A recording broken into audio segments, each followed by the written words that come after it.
what measure are you measuring his manhood by? The one thing we're not ready to fully, well, most of these things we're not ready to fully say to women, especially single mothers. A lot of the time we can't say these things to them because their job is so hard that if you bring up anything about what they're doing wrong, it doesn't make them feel good. And so because it doesn't make them feel good, it's like, why would you go make somebody who's got the difficult job of being a single mother feel bad? So you seem like the bad person. We've discussed this many times over the past couple of weeks. So it's an awkward situation, right? Because there are many things that mothers need to hear, but because of what mothers are already going through, it's almost like there's no room to even have a constructive criticism discussion. But the one thing that I want them to hear is that even as a woman, they have no full 100% foolproof idea on how to be a man. What they have are lived experiences, hopes, wishes, dreams, principles, theories, but they don't have the lived experience as a man.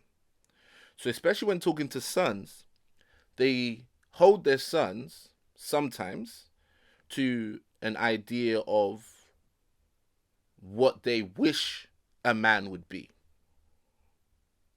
Right? Now, there's also the discussion that we need to have about the infantilizing of boys. But I also need to. But right now, we're having a discussion about the scenarios in which some mothers are essentially. I've said this before.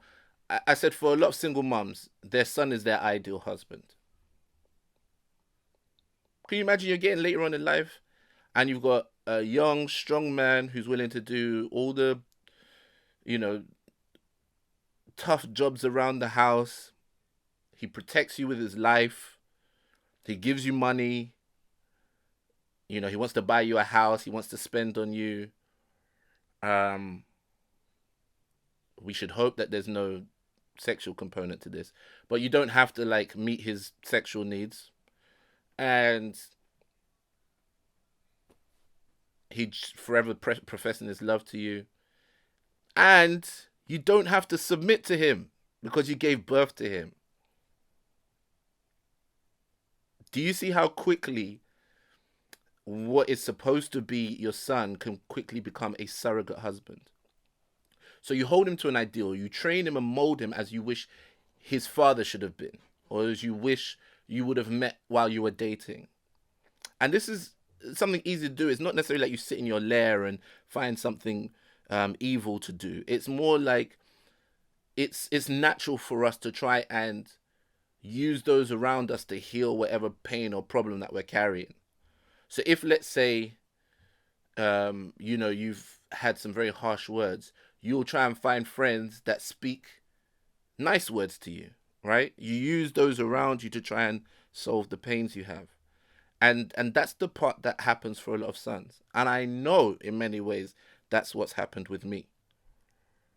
I know that a lot of the time I've been held to a standard of what my mum wishes a man would have been, my dad would have been, or whatever it is. My mum would tell me what it is to be a man. And if I really, really break down what it is to be a man from what my mum is saying, it has a lot to do with how it would have made her life better. I'm going to be very real about some things because I think over time, my mother and I have got to a place of discussion, healing, resolution, accountability, and somewhat so, way more than before. And our relationship is much better. But I think there were many times as a child that I felt like the sins of the father were being visited on the next generation. If you understand that as a biblical concept, I feel like, especially with the way my mom would speak when she was angry, that some of it had nothing to do with me.